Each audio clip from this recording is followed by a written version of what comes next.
kami mga gulay-gulay para makapagtanim kami sa loob ng bahay. Ang dami pang gulay ang bibilhin. So yeah, join us.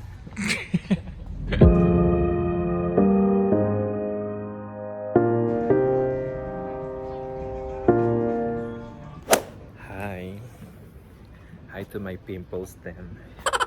So wala kami magawa sa bahay kaya nagpunta muna kami dito sa Bunnings para bumili ng halaman. Yes? What? Do you want garlic? Garlic? Would you like garlic, yeah? Yeah, we can. Titingin-tingin kami ng mga gulay na pwedeng kainin. Itanim sa bahay. Yeah, we can get garlic. So may nauna na kaming nakuha, which is rosemary kapag nagluluto ng beef, ganon. So yun. And then after this, meet namin yung mama niya for dinner. So yeah, we're still looking around.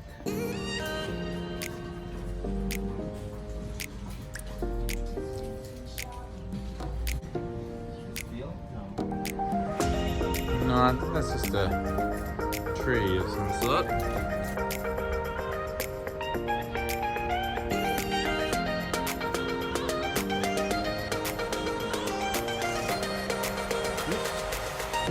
Yes.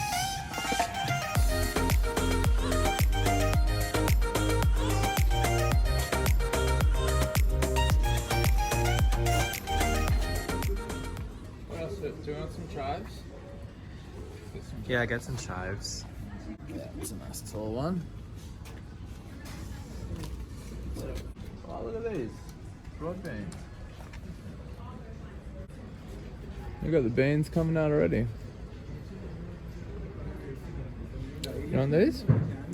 This is a spring onion, but that's the seed pod that it grew from. Right there.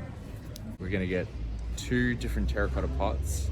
So, because we've already got 1 herb garden, we're going to put all our succulents in another terracotta pot, and then we're going to put the rest of the herbs that we're buying in another one as well. So we're going to have 2 herb gardens, 1 succulent garden. Get it? It's a blueberry. I just don't think this thing looks like it's producing any blueberries anytime soon.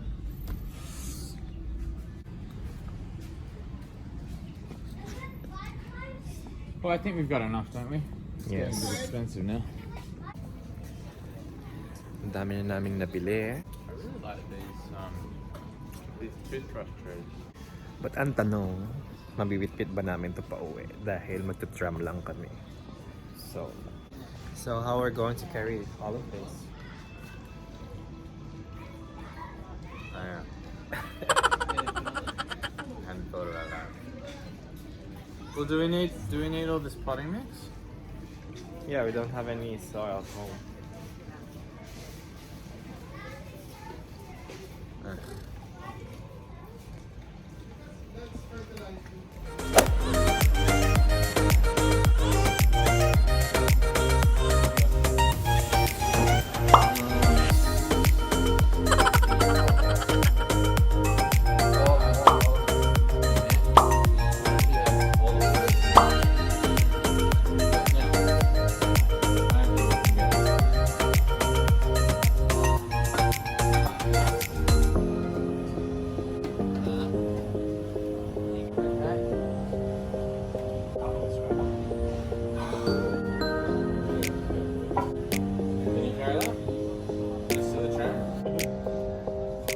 Why don't we just do this for now? Deal. We don't have a car. Again? We don't have a car. So we can't actually... Look, every time I talk on one of your things, What? they cut my head off. Look, they're just talking to my mouth there, that's all I can say. Do it again, do it again. Do it again. Oh, you're just not going to stop the same thing? Yeah. I forgot we don't have a car. Even though none of you can see the top of my head. Just tilt it back a little. Like this. Like they can't Yeah. see my face. Whenever I'm talking, it's like this. Yeah, we don't have a car. It's great, Because you're too tall. really great video.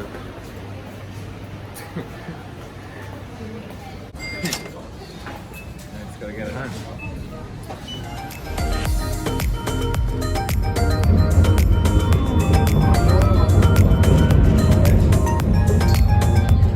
So yeah, dito na kami sa bahay. And yun yung isa sa mga struggle namin living here in the city because wala kaming sasakyan, wala kaming car. So we have to take tram every time we go for shopping. Pero buti na lang, pagbaba ng apartment namin, nandun na yung tram stop. So medyo madali lang siya. Pero pag madami kang bibilhin, medyo mahirap. So yeah. Ito yung succulent plant namin na gusto namin ilipat. Ito yung... And ito yung nauna naming herb plants na nilipat din namin last time. So meron kaming Italian parsley, mint, coriander, basil, and spring onions. So yeah, move namin to dapat sa bagong terracotta pot, but isa lang yung nabili namin dahil hindi niya kayang magbuhat ng mabigat dahil meron siyang injury. Haha. So yun, maybe I will make a separate video kapag pinayos ko na yung mga halaman dito. So yeah. And we still have 30 minutes to rest before namin i-meet yung mama niya for dinner. That's right. So yeah.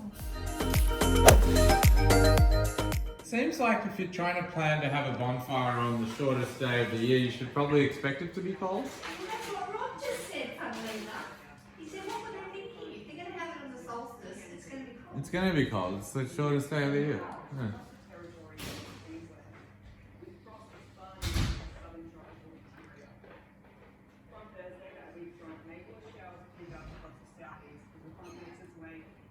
So, dito na tayo ngayon sa house ng mama niya. And hello. Hello. Welcome to the show. Hi. How are you? I'm good. It's nice to have my face in full view for once. normally all you can see is that. That's all your viewers know about. They just know my mouth. Now they can see the full splendor of the face, teeth, eyes, and nose. Like this. I saw Paul Hogan on a plane once. Did you? Coming back to Australia because the ATO had called him back in? No, he was sitting in business class and he looked bloody grumpy. So, ngayon, pauwi na kami sa bahay from his mom. Sa train na kami, pauwi ng bahay namin. Ulit. Hello. So yeah, thank you for watching this vlog, guys. See you guys on my next one. Bye!